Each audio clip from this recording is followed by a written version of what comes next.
Yo tout le monde, j'espère que vous allez bien, ici Calgeek et aujourd'hui on se retrouve pour une nouvelle vidéo. Vidéo assez spéciale parce qu'aujourd'hui on ne va non pas parler d'un manga mais d'un animé. Et aujourd'hui on s'attaque à Classroom of the Elite, un animé qui adapte le light novel du même nom. Si la vidéo vous plaît, n'hésitez pas à la liker, à vous abonner pour ne pas louper les prochaines vidéos animées. N'hésitez pas également à la commenter pour que je puisse savoir si vous voulez que je continue les vidéos animées ou pour me conseiller des animés dont je pourrais faire la présentation en vidéo tout simplement. Et en attendant, on rentre directement dans le vif du sujet. Classroom of the Elite est un animé réunissant les genres drame, comédie, psychologie, romance et slice of life. Il est tout d'abord apparu sur la forme de light novel en 2015, réalisé par Shogo Kirinogasa et il compte 14 tomes. Le manga est quant à lui paru l'année suivante en 2016 et publié dans le Monthly Comic Alive pour un total de 12 tomes à ce jour. Il existe également un spin-off basé sur la vie passée de Horikita. L'anime quant à lui est réalisé par le studio d'animation Lerche et il est diffusé du 12 juillet 2017 au 27 septembre 2017 pour un total de 12 épisodes pour une saison. Et il est licencié par Crunchyroll en France.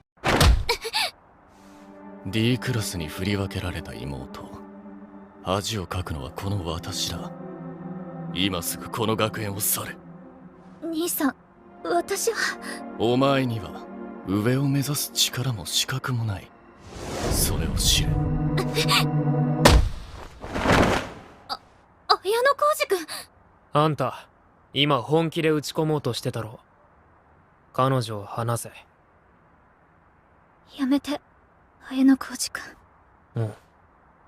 そういう声は初めて聞いたな。ぶね。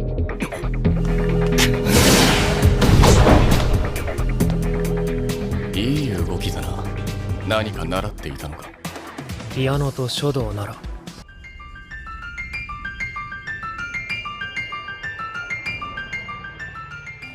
Dans l'anime Classroom of the Elite, au Japon, à Tokyo, il existe un lycée spécial, le lycée Kudo Ikusei. C'est un lycée très réputé car 100% des étudiants vont à l'université ou dans le monde du travail après y avoir été. Les élèves n'ont pas le droit de sortir de l'établissement. Tout ce qui est nécessaire, donc la nourriture, des ordinateurs, tout ce qui est nécessaire à la vie d'un étudiant y est présent. Dans cette école, l'argent est remplacé par des points S, dont un point S vaut un yen et chaque élève en reçoit 100 000 au début de l'année scolaire.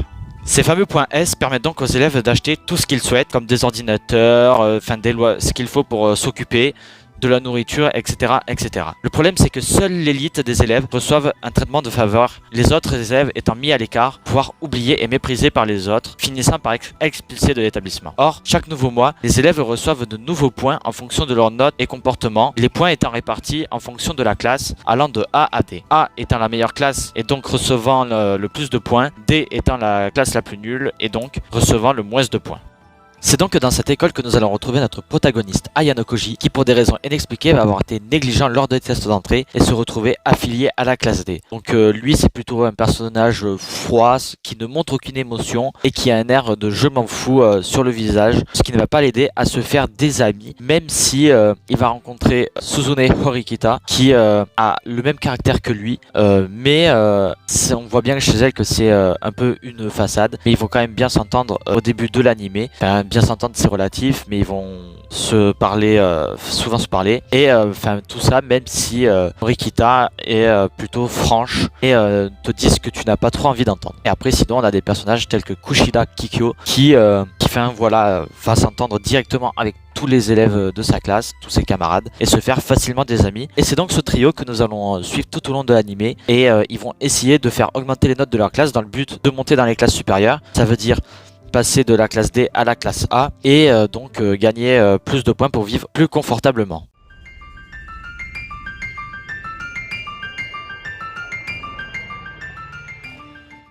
La force de l'anime réside tout d'abord dans un premier temps dans le côté compétition très présente dans l'école, notamment grâce au système de points en fonction des notes et de la classe, ce qui oblige les élèves à donner le meilleur d'eux-mêmes dans les études, voire même les conduire à la triche, à la corruption et à la violence. Cette compétition dans l'école va même parfois forcer les élèves à se créer un masque en créant une nouvelle personnalité, comme on peut le voir avec par exemple Kushida Kikyo. Celle-ci faisant devant ses camarades l'impression de vouloir être amie avec tout le monde, mais étant en vérité une toute autre personne. Tout cela permet donc donc de mettre en place une ambiance sombre et pesante, ainsi qu'un sentiment d'insécurité, peu importe où l'on se trouve dans l'école. Cela nous permet également de mettre en lumière la question de l'égalité, soulevée dès le départ de l'anime par Ayano Koji, qui nous montre que les hommes ne sont pas égaux dès la naissance, de par leurs différences intellectuelles et physiques. Le développement des différents personnages de l'anime est un point fort de celui-ci. En effet, on pourrait d'abord commencer avec le personnage d'Ayano Koji, qui est un personnage mystérieux, car on ne connaît pas grand chose de son passé. Il est discret, distant, mais aide ses camarades sans que l'on sache dans quel but. Et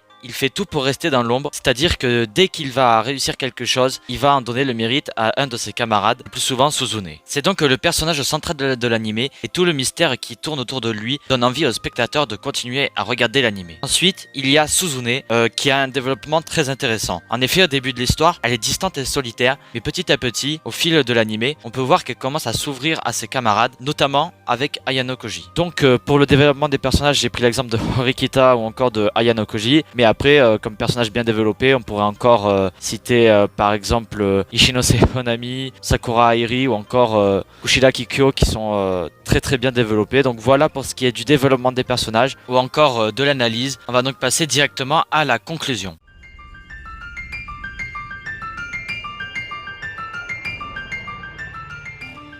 Déjà, avant de conclure, pour ceux qui ne savent pas, une saison 2 a été annoncée pour juillet 2022 et une saison 3 a même été annoncée pour 2023. Mais pour ceux qui ne peuvent pas attendre et qui veulent reprendre en light novel, ils peuvent reprendre au tome 4 ou chapitre 31 en scan. Sinon, il y a également la possibilité de reprendre au tome 8 en manga pour ceux qui veulent. Pour moi, Classroom of the Elite est un bon voire très beau manga, même s'il y a un peu voire beaucoup de fanservice dans certains épisodes, ce qui peut parfois casser l'ambiance sombre que veut donner l'anime. Les personnages restent malgré tout très bien développés et très bien utilisés, notamment Ayano Koji et Suzune, ce qui permet à l'anime d'avoir un bon rythme et donc de bons thèmes à aborder. J'aurais donc passé un très bon moment devant cet anime qui est superbe pour moi. Donc voilà les gars, la vidéo touche à sa fin, j'espère qu'elle vous aura plu. N'hésitez pas à la commenter pour me dire si vous voulez que je parle de certains animés en priorité. N'hésitez pas à liker la vidéo et à vous abonner pour ne pas louper les prochaines vidéos animées comme celle-ci. En attendant, on se dit à la prochaine dans une nouvelle vidéo. Bye tout le monde!